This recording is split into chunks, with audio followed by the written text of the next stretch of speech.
اعوذ باللہ من الشیطان الرجیم بسم اللہ الرحمن الرحیم۔ اب یہ سورہ مبارکہ آ گئی سورۃ الحجرات۔ میں ابتدا میں عرض کر چکا ہوں کہ اس کی حیثیت ایک ضمیع میں کی ہے، جوڑا ہے سورہ فتح اور سورہ محمد، اور وہ بالکل اپنے اس کے ترتیب کے اعتبار سے بالکل صحیح جوڑا ہے۔ یہ در حقیقت سمجھیے کہ سورہ فتح کی چند آیات کی مزید وضاحت ہے۔ مثلا سورہ فتح میں ہم نے یہ پڑھا تھا وَلِتُعَزِّرُوهُ وَتُوَقِّرُوهُ، اللہ کے رسول کی تعظیم، توقیر، ان کی مدد، ان کی نصرت، یہ تمہارے لیے لازم ہے۔ پھر ہم نے ابھی پڑھا اہل ایمان کے لیے تمہیں رحم دل ہونا چاہیے، اہل ایمان کے لیے تمہارا طرز عمل جو ہے وہ بہت ہمدردانہ، نیک، بھلائی کا، خیر خواہانہ ہونا چاہیے۔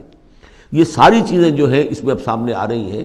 اور دوسرے یہ کہ یہ جو اب دین کے غلبے کی جد و جہد ہے، اس کے لیے جہاد کی اہمیت کیا ہے دین کے اندر، اس کی اصل حیثیت کیا ہے، اس کو بھی اس سورہ مبارکہ میں واضح کیا گیا۔ تو سورہ حجرات کل 18 آیات ہیں، 2 رکوعوں پر مشتمل ہے، لیکن جیسا کہ میں نے عرض کیا تھا، مسلمانوں کی جو اجتماعی زندگی، معاشرتی زندگی ہونی چاہیے، مسلمانوں کا مسلمانوں کے ساتھ کیسا سلوک ہونا چاہیے، مسلمانوں کا کیا رویہ ہونا چاہیے محمد الرسول اللہ صلی اللہ علیہ وسلم کے ساتھ، اور پھر یہ کہ اسلامی ریاست کی بنیاد کیا ہے، دستوری بنیاد کیا ہے، اور اس کی اصل میں اساس جو ہے وہ کس چیز پر قائم ہے، یہ ساری چیزیں اس سورہ مبارکہ میں بیان ہوئی ہیں۔ بسم اللہ الرحمن الرحیم۔ یا ایھا الذین آمنوا لا تقدموا بین یدی اللہ ورسولہ واتقوا اللہ ان اللہ سمیع علیم۔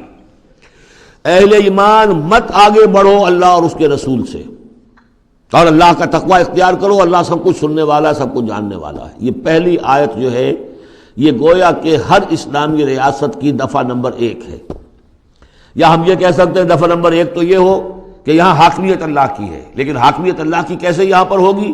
تنفیذ یہ ہے کہ اللہ اور اس کے رسول نے جو حدود قائم کر دی ان سے تجاوز نہیں ہوگا۔ چنانچہ یہ دفعہ ہمارے ہر دستور میں موجود رہی ہے، no legislation will be done repugnant to the Quran and the Sunnah, یہ موجود ہے، لیکن ایک ہاتھ سے یہ دفعہ یعنی اسلام ڈال کر اور دوسرے ہاتھ سے نکال لیا گیا۔ ایک آئیڈیولوجیکل کونسل بنا دی گئی ہے، وہ غور کرتی رہے گی، کوئی قانون کوئی خلاف ہے اگر اسلام کے تو وہ رپورٹ پیش کرتی رہے گی، سال بسال رپورٹ لے آتی رہیں گی۔ کوئی لازم نہیں ہے دستور کی روح سے کہ ان کی دی ہوئی رپورٹ پر عمل بھی ہوگا، لہذا وہ الماریوں پر الماریاں بھرتی رہیں۔ کام ہوا ہے، محنتیں ہوئی ہیں، کوششیں ہوئی ہیں، ان میں ایک بڑی اچھی محنت ہوئی تھی جو اقتصادیات کے بارے میں ہوئی تھی کہ سود کے بغیر کیسی بینکنگ کا نظام قائم کیا جائے، اس میں بڑی محنت ہوئی ہے، لیکن دستور میں کوئی گارنٹی نہیں ہے کہ اس آئیڈیولوجیکل کونسل کی کوئی سفارشات لازماً وہ ان کی تنفیذ بھی ہوگی۔ تو معلوم ہوا کہ وہ بس ایک ایکسرسائز ان فیوٹیلیٹی ہے اکثر و بیشتر۔ تو فرمایا پہلی بات تو یہ طے کر لو کہ اللہ کا حکم اور اس کے رسول کا حکم، کتاب اور سنت، no legislation can be done here repugnant to the book of Allah Quran and the Sunnah of the profit صلی اللہ علیہ وسلم۔ یہ ہے اصل الاصول، یہ ہے دفعہ، کہ اس دفعہ سے اب یہ ریاست اسلامی بن گئی کہ جو بھی لیجسلیٹو باڈی آپ بنائیں، اسے آپ پارلیمنٹ کہیں، اسے مجلس ملی کہیں، اسے آپ کانگریس جو چاہیں کہیں، اس کی لیجسلیٹو اتھارٹی جو ہے وہ لمیٹڈ ہے، limited by the injunctions of the Quran and the Sunnah. اس دائرے کے اندر وہ قانون سازی کر سکتے ہیں، اس لیے کہ اس دائرے کے اندر جو کچھ ہے وہ مباح ہے، اور مباح کے اندر آپ اکثریت کے ساتھ فیصلہ کر لیجئے۔ کسی دعوت میں آپ کر رہے ہیں، مہمان بلا رہے ہیں، اس میں مشروب کون سا سرو کیا جائے، اس میں روح افزا شربت پلایا جائے یا کوئی 7 اپ پلایا جائے یا کیا کیا جائے، اب اس کو اب وہ بھی مباح ہے، وہ بھی مباح ہے، اب کثرت رائے سے فیصلہ کر لیجیے۔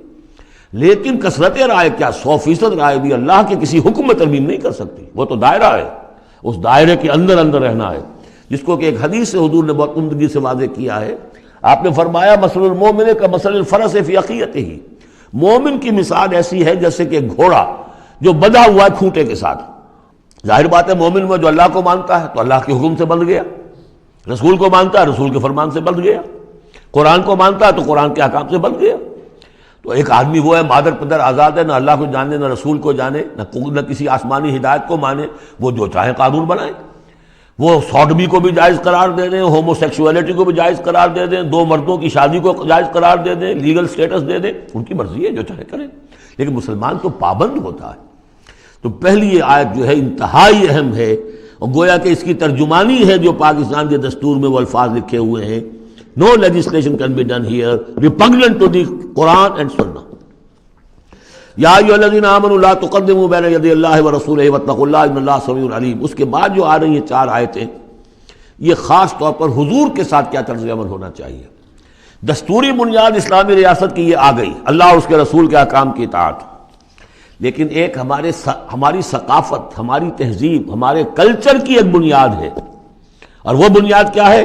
حضور کی تعظیم، حضور سے محبت، حضور کے نقش قدم کی پیروی، آپ کے سرتابی نہ کرنا، آپ کے آواز کے مقابلے میں اپنی آواز بلند نہ کرنا.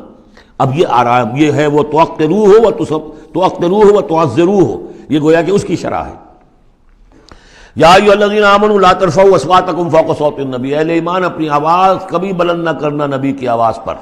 ولا تجہروا لہ بالقول کجہر بعضکم لبعض، اور جس طرح تم آپس میں بلند آواز سے ایک دوسرے سے بات کر لیتے ہو، ایسی حرکت کوئی نبی کے ساتھ نہ کر بیٹھنا. ان تحبط اعمالکم، مبادا تمہارے سارے اعمال حبط ہو جائیں.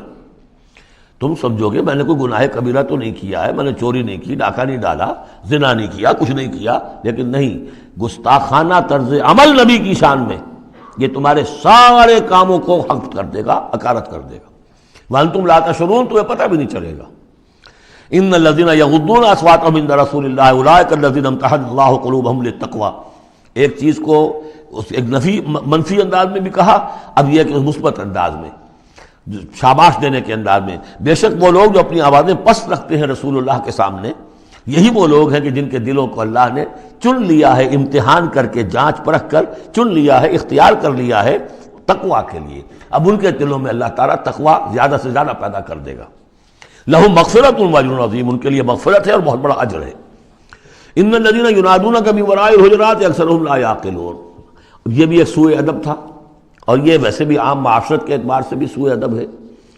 وہ لوگ آتے تھے بدو باہر سے، اب حضور کا اپنے معمولات تھے، کس وقت آپ کو برآمد ہونا ہے اپنے حجرے سے، اور وہ باہر سے کھڑے ہو گئے، یا محمد اخرج علینا، آئیے ذرا باہر تشریف لائیے.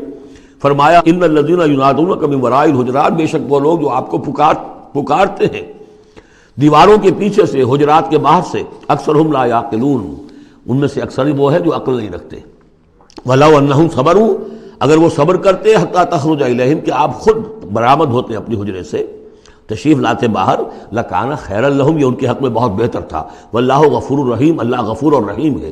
یہ انہوں نے جان بوجھ کے گستاخی نہیں کی، یہ صرف بدو ہوتے تھے، اور ظاہر بات ہے وہ مہذب لوگ نہیں تھے.